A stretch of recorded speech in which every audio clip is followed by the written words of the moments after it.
tell our fans, how did you get involved in the game of basketball? You were born in Pennsylvania, but talk about your early career, your journey. How did you get into in basketball? You played Wow, basketball too. You were a point guard, and before you got into coaching. So talk about your early life and how you got into basketball. that's a really great question. Brings a smile to my face. Mhm. Um, I was I was raised in Philadelphia, Southwest Philadelphia, and I was affectionately a playground rat. So in the spring, I played baseball. In the summer, I played baseball. In the fall, I played football. And in the winter, if we were good enough and we could find a gym, then we would get into a gym. But basketball was kind of like a seasonal activity. I moved to the suburbs, and when I went to the suburbs, everything centered around our school and our CYO team. And I was 12 or 13 years old, and I met three guys who were my coaches in the game of basketball. And I was blown away, just blown away by their ability to reach 12 and 13 and 14-year olds and to have them push us in the same direction to win championships.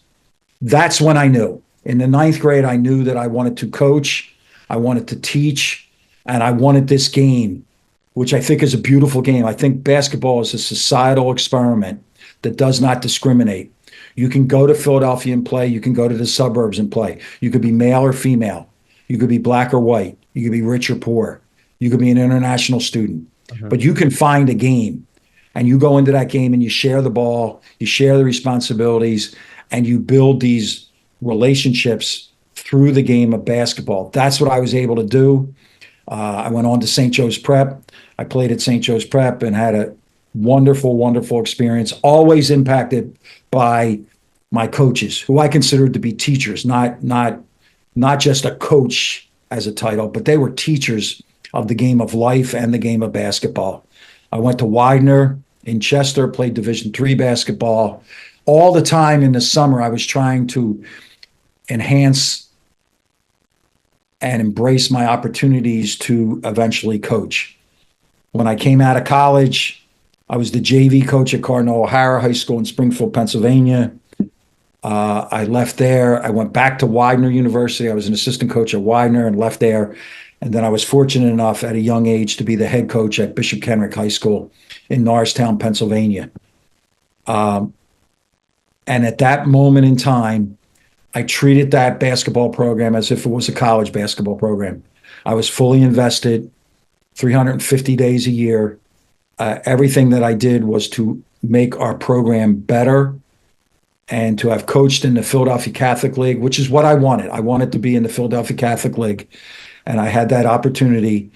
And then I got an itch maybe 6 or 7 years into my time at Kenrick. I wondered if my ideas would flow into college.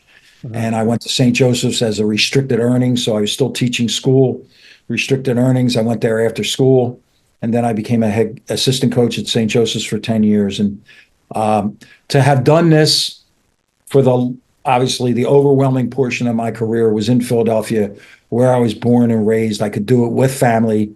I could do it with my friends. I am forever grateful for the memories and the relationships.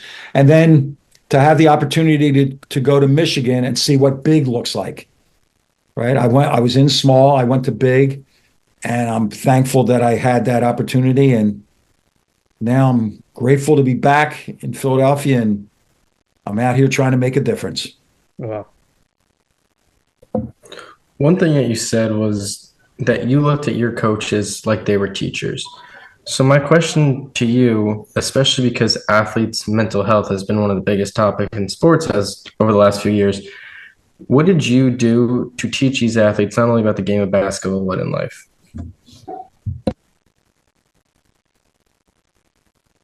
I think that anybody that gets into coaching and or teaching, we are responsible to build one-on-one relationships. So I worked really, really hard at relationships. And that was not just with players. That could be with managers. That could be with support staff. I wanted everybody to know I don't have the answers, but I have the heart and the mind, the ears and the eyes that, can I help? Can I help? I didn't get it all right, but I wanted to be able to help. I think that in dealing with young people, less is more. So when somebody would say to me, a young coach, I'll meet with a young coach.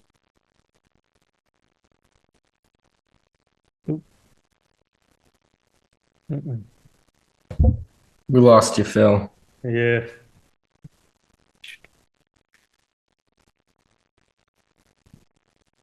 Uh-oh. Yeah, he froze up. Hopefully we get that back and working real shortly. Yeah, but yeah, so far so good here. Let me see. Definitely an inspiration. I love talking to coaches for this reason. Yeah, because You really you used to be an athlete yourself, so exactly. And one thing I focused on was having a good relationship with my coaches, and I've noticed that the ones I was closer to, I knew what they wanted more, and I could get that, and they could get that out of me. Whereas coaches I wasn't as close to, it was definitely a mental toll. You didn't know what they wanted, and it always felt like you were on the bottom compared to everybody else. And I think it's, especially when you're a youth athlete, more responsibility of the coach to talk to those players because the players are young. They're learning so many things at one time. And I can imagine it's the same thing in college, and even the pros you're taking on something completely new all the time. So hearing him talk about the importance of one-on-one relationships with his players is definitely meaningful. yeah, we have him back. Yeah, And the idea of like the rules were limited, but the foundations, like my foundations were respect. Respect your family name. Respect your teammates. Respect your teammates' differences. Some guys are loud and want to be center of attention. Other guys want to be reclusive and pulled back. That's all right. That's all right. Respect your opponents. Respect the game itself. Respect your coaches, but also expect to be respected. Like you shouldn't be treated differently because you're the sixth man or the starter. That's not fair. That's not right. The second pillar was communication. I wanted to be on a basis where player to player communication, coach to player communication, coach to family communication. A lot of coaches want to pull back from families. I don't get that. The people that raise them love their players. We want to grow as coaches to love your son, your daughter, and I'm going to need your help in doing that. And then the third thing was daily improvement. If every day, everybody out there watching this, listening, every day, I ask you to give yourself a test, a little quiz, and ask yourself this question: did I get better today as a person? Did I get better today as a player, as an athlete, as an accountant, as a salesman, as a CEO, as a truck driver? Did I get better? And then the third thing is, what knowledge did I pick up today? Really, am I a better student because of? And then you fill in the blank. And right before you close your eyes, head on the pillow, answer those questions. 3 for 3, you had a spectacular day. If you didn't get any of those things done, not a better person, not a better student, not a better player, or we'll fill in the job title, then you know what the beauty is? Put it to rest, get after it again tomorrow. Because you get a chance every single day to get better. Can't stay the same. Yep. I've played sports. Sorry, Nithin, I just want to add on to that. Played sports my entire life, and really, there's only 2 coaches I could point out and look at and say they really try to connect with me on a personal level. And the ones I didn't are the ones where I struggled, both playing and mentally playing. I was never the best athlete on the field, and I've always known that, but I wanted to be there. But when, you had the coaches and teammates who didn't try to build those connections, it made it a lot harder, put a lot more pressure on me compared to when, even if you don't perform as good, if you have a coach who was willing to talk to you after the game, willing to go beyond the game with that conversation, it really helps a lot relieve that Beautiful. pressure. That's a beautiful, Mhm. beautiful, beautiful statement. Beyond the game, beyond the game. If anybody out there is just coaching or thinks of themselves as the coach, I would just ask you to reconsider that, because we are teacher coaches, right? And we are in love with the game that we are teaching. And we want to grow our young people to have that same love. But they have to know that you care in order to give you everything that they have. And Shout out to you had open communication, meaningful communication, not, hang in there, work hard. And no, I don't go for all that. Shout out to Coach Davis and Coach Widener. You guys have really changed my entire life and part of the reason why I'm here. Okay, well said. That's amazing. And Phil, talk about. I want to get your thoughts. Tell our fans about Widener College. What was it like? Obviously, you played there, but what was it like coming back there as a coach and coaching alma mater? And talk about that experience. Well, we had a terrific team when I was at Widener, and that would have been 1978. We ended up playing for the national championship in Division III. I was teaching school and driving down to Widener. And C. Allen Rowe was a small college Hall of Fame level coach. He had great insight. But to be on the college level and to be on a team that was winning, and all the little things that you don't think about when you say, I want to coach, how are you going to approach the break between semesters? How are you going to deal with a road game? What's your travel look like?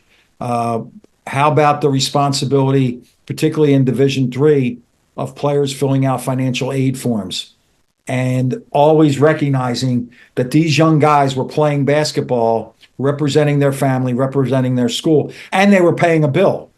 Twice a year they were paying a bill, not as steep as the bills are today for higher education. But the biggest thing about the experience at Widener was team. And I see it today. I see it when I communicate with those players. They'll say, I was in touch with this teammate. I was in touch with that teammate. And there's also a little bit of frustration, anxiety in all of us when we say, hey, I haven't heard from that guy, or I don't know what my teammate is up to. Like, they weren't your teammate just for 4 years, or they weren't your teammate for just 35 games. Really, they were your teammate for life. And I often sit and say, I must do better reaching back to my players and my teammates and letting them know we were there for each other on the court. We have to be there for each other off the court now later in life. You got to coach under Juwan Howard, and I had to step up multiple times and play a pretty big role. Can you talk about that and what that meant for you? Well, first of all, the opportunity that Juwan Howard presented me was extraordinary, because Michigan only pursues excellence. And when we went out there, knowing that Juwan Howard had never been a Division I head coach, it gave me some freedoms to I did not have to be listened to on everything I said, but I needed to be heard. And it was a terrific experience. It was a sacrifice to be away from my family. My wife stayed in the Philadelphia area, and I went out there and rented a condo. Philadelphia flows through my veins. So I missed that. The opportunity at a big school, and then the opportunity, you make a really great point, because for so long I was the head coach, so I was making the decisions and probably didn't do enough leaning on others. Yeah. But to know in the situations 2 or 3 times where they were leaning on me, I was prepared. I was less anxious than I was when I was the head coach at St. Joseph's. but the key ingredient was I wanted it to be about the players. I didn't want it to be about me on some kind of redemption tour or anything like that. Uh, I wanted it to always be about the players and the experience that they had. So I worked overtime to make sure that I gave them the best version of myself. Great pickup by you, by the way. Yeah, speaking of Juwan Howard, he's now the assistant coach for Brooklyn Nets.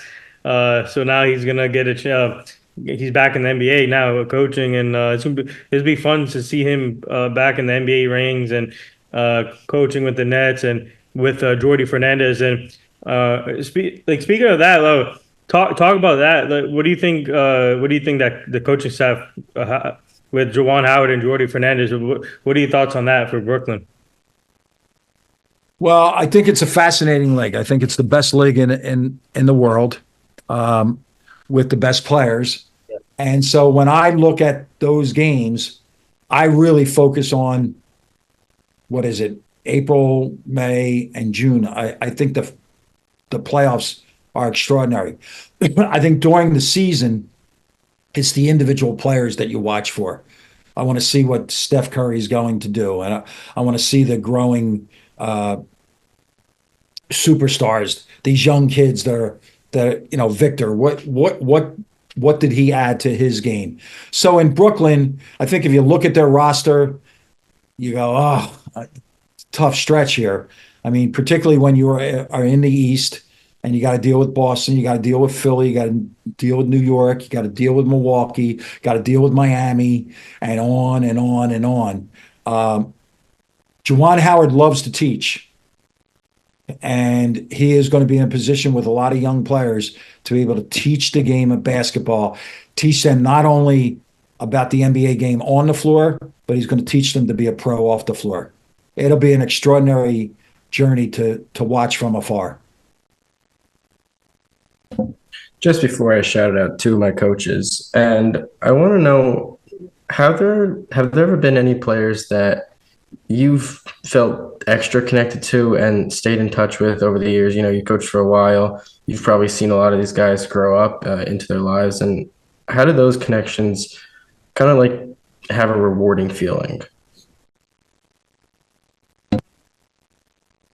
Well, when I recruited, I would look the family and the young person in the eye, and I would say to them, I have no interest in you coming to play for me.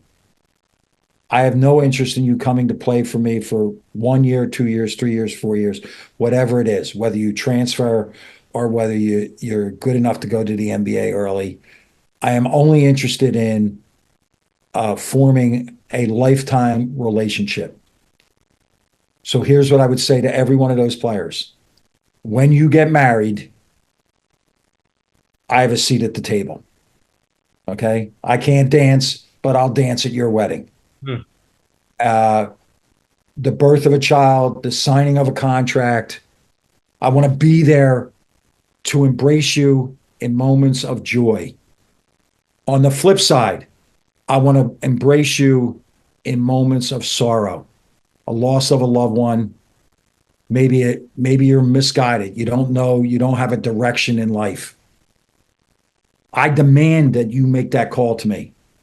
Again, I may not be able to answer it. And any number of times I've gotten calls and players are down and out and they're looking for X amount of dollars and I don't have it. But I can at least listen. I can hopefully talk them through formulating a plan. And to be honest with you, the question is so good in that the names that run through my head and my heart are not the ones I stay in touch with.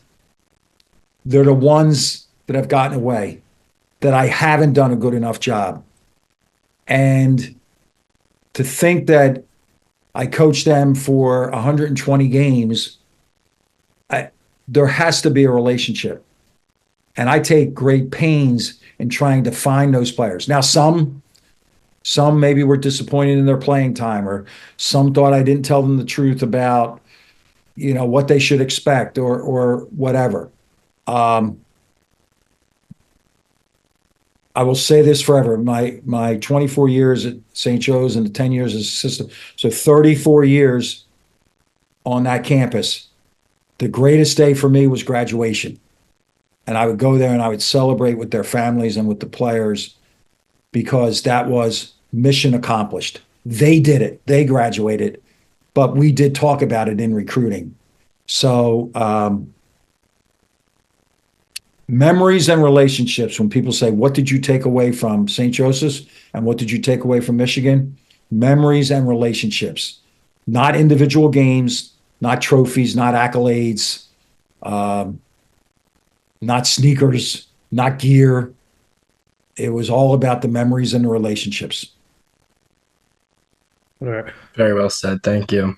Yeah, speaking of recruiting, obviously we know one player, Rob Hartshorn from the events. He has a great story, and then you recruited Delonte West, Jameer Nelson, Dwayne Jones. It can go on, but talk about Rob's story because I want our fans to know about him because I obviously we met him in person a couple times, and he does great in the community. Also, talk about Rob real quick.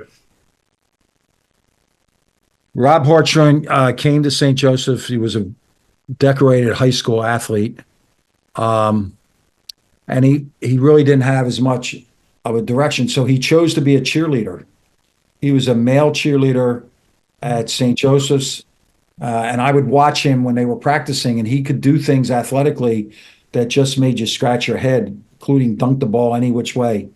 So after his sophomore year, I said, you should try out for the team. We had an open tryout. You should try out for the team. And he made the team as a junior and came back as a senior, and he was on great teams. I don't know the record, but probably somewhere in the vicinity of 60 and 8 over 2 years.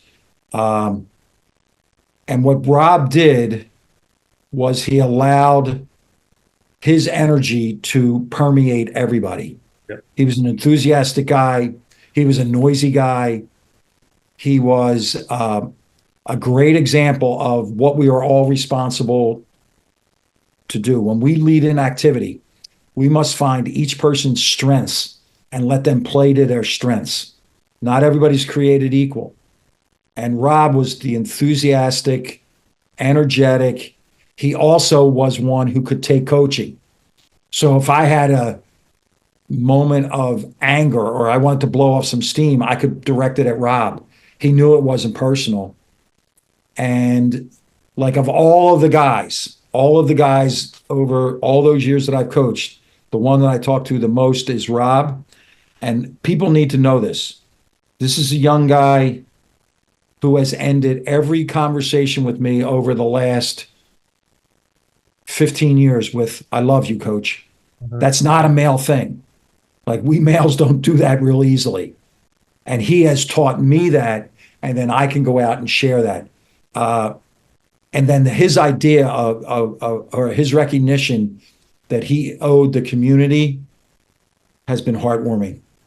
He's a very special guy.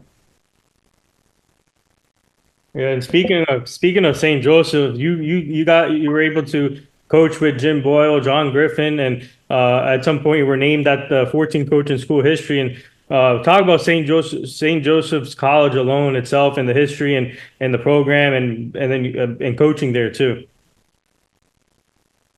Well, I thought the greatest thing about St. Joseph's is that excuses didn't factor into anything that you did. You weren't allowed to say, well, we're a small school, or we're this, or we're in Philadelphia and there's 5 other Division I schools. No, you were able to pursue that, quote unquote, as a family business. And back to the earlier question about the NIL, they're making this now a corporate world. That's the family business at St. Joseph's, and I just the passion. The ability to connect because it was a small school. You didn't have to go up onto a tower and say, I'm the coach and I can figure this out on my own. No, I had a lot of support. I had a lot of family. But most especially, most especially Don DeJulia, the athletic director, is one of the best in the business. And to have had the opportunity to work with him for St. Joseph's. The other thing is that St. Joseph's allowed me to be me. I'm not I don't mean that I'm politically incorrect, but I wanted to do a TV show a certain way. They allowed that. I wanted to have open practices. Anybody could walk into our gym. They allowed me to do that. I wanted to schedule a certain way. We went places that most people wouldn't go on the road and play, being from the Atlantic 10, and they allowed that. And most especially, they supported the players who all came with different academic backgrounds, social backgrounds, and they supported that. So, again, memories and relationships. Would I like to have ended my career at St. Yeah, but that doesn't take away my memories and my relationships. You talked about St. Joe's letting you do things the way you wanted to. And one thing I've talked to a lot of athletes about is their pregame routines and how some of them have more strict rules on what they can and can't do. My question to you is, what was your routine as a coach? You, like I said, you hear a lot about the players' pregame routines, but I want to know how you're preparing for a game and how you're preparing your players to get ready for the game. Well, there's two different ways, really, to be honest with you, home and away. So if we were at home, I would stay away because I was nervous about not whether or not we would win or lose, but did I properly prepare them for the challenge that night? So I would stay away. I would stay at home, and I had a certain routine at home. I would read a little bit. I would actually read a lot. I would say my prayers. I would get my workout in. And then I was always punctual in getting to the arena an hour and a half before the game. And then when I was in the arena, I had a certain format that I followed, rereading my scouting report, making my pregame notes, making sure that the script was set for how we were going to play that night. Go to the locker room at a certain time, talk a certain times, talk for a certain length. But that was all planned out. On the road, we would get up and we would shoot. We would not shoot at home. Like you hear these people talk about shoot arounds and walkthroughs. We wouldn't do that at home because that would disrupt their day. So if they had to be in class, they had to be in class. If this was a normal time that they rested, they needed to rest. On the road, we wanted to get them up, make sure they ate breakfast, got there, did some shooting, come back, rest or study hall, then watch film, and same thing, get to the arena an hour and a half before the game. So a lot of alone time was best for me on game day. I don't want to get others nervous because I was a little bit uptight. Yeah.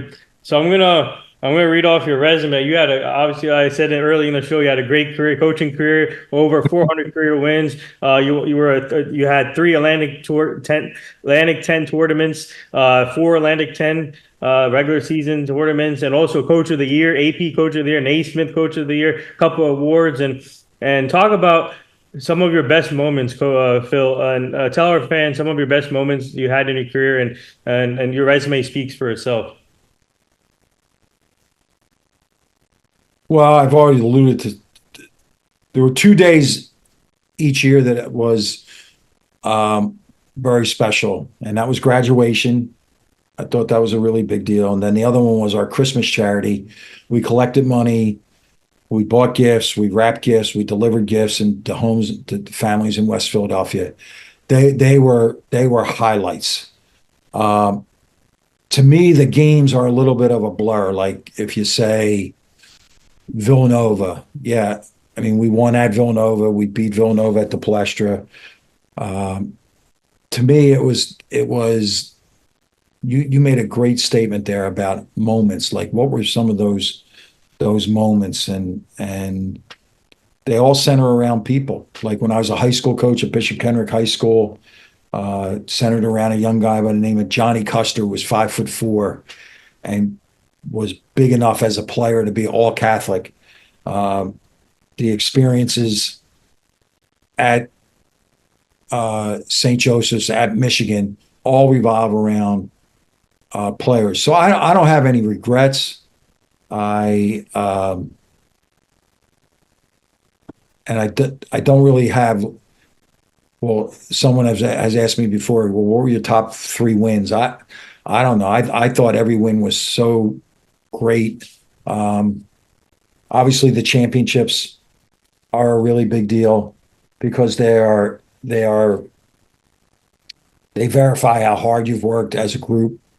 But there's always that pang. There's always that one more game and one more opportunity. So again, the memories are what resonates from my career. The memories and the people, not individual games. Yeah, that's well said right there. If you could have one moment that you look at now and just think, I wish I did something differently, what would that moment be? Great question. I'll just saying that I don't remember games. I do have this game in my head because I messed it up. I want to do the years right. 2005, we were in Cincinnati playing for the Atlantic 10 championship. This is a team that was after the great team. So Delonte West was in the NBA. Jameer Nelson was in the NBA. People had counted us out. We changed our style of play. We rode on the shoulders of Pat Carroll, who was a returning starter, just a great shooter, was the player of the year in the Atlantic 10. We battled our way to the championship game in Cincinnati against Xavier. So really, it was a road game. We had always played baseline defense in one way. And that moment in time, I didn't trust it. And I called a different defense than our normal defense.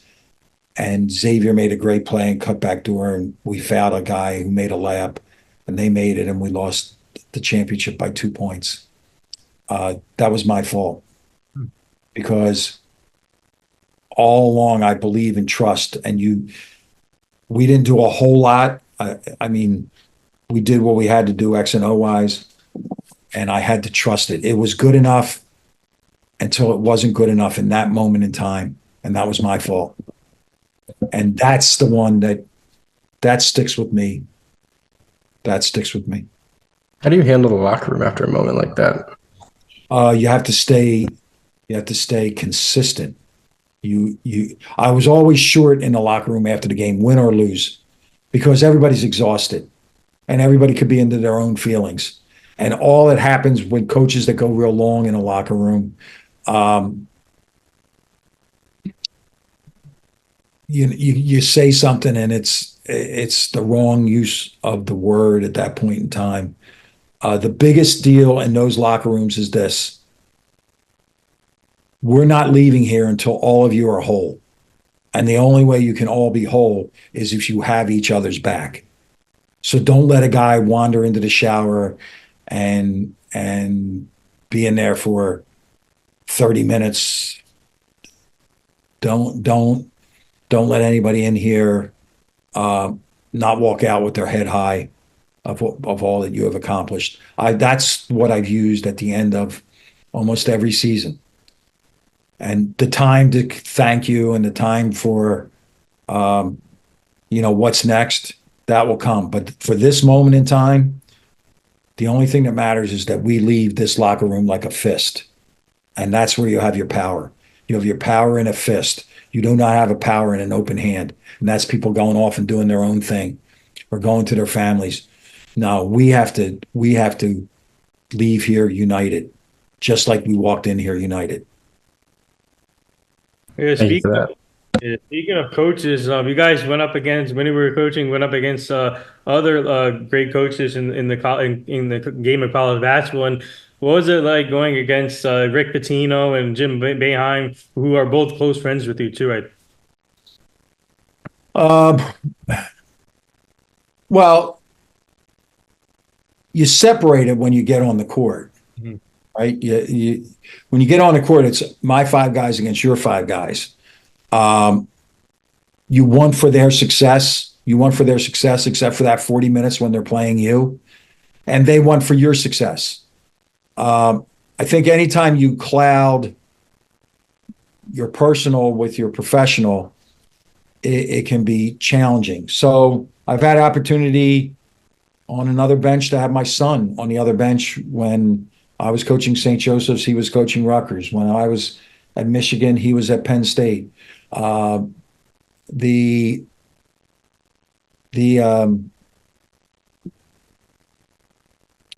challenge is both those guys you mentioned are in the Hall of Fame. John Chaney's in the Hall of Fame. Jay Wright's in the Hall of Fame. These are my friends, but you want to measure yourself against the best. That's what I felt when we were playing Rick Pitino or playing Jim Boeheim or John Calipari those guys are my friends. And we're going to be friends at the end of this game. Yeah. But for this moment in time, it's just like when you went into the backyard and you played against your cousin or your next door neighbor or your brother, if you have a brother. You want to win, and you're going to, a lot of times in the backyard, you want to cut a corner to cheat and win. But in those occasions, you're thankful for the friendship, but you're thankful for the opportunity to compete. Mm-hmm. I kind of said it before, but in a very different circumstance. Sports are always evolving, and that comes with rule changes on the court. Are there any rules that you'd either change or add to college basketball that you think would be beneficial?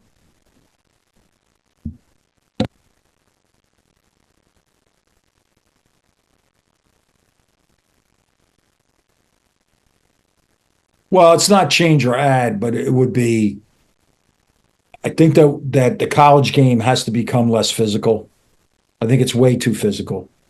That leads to discrepancies in officiating, night after night after night.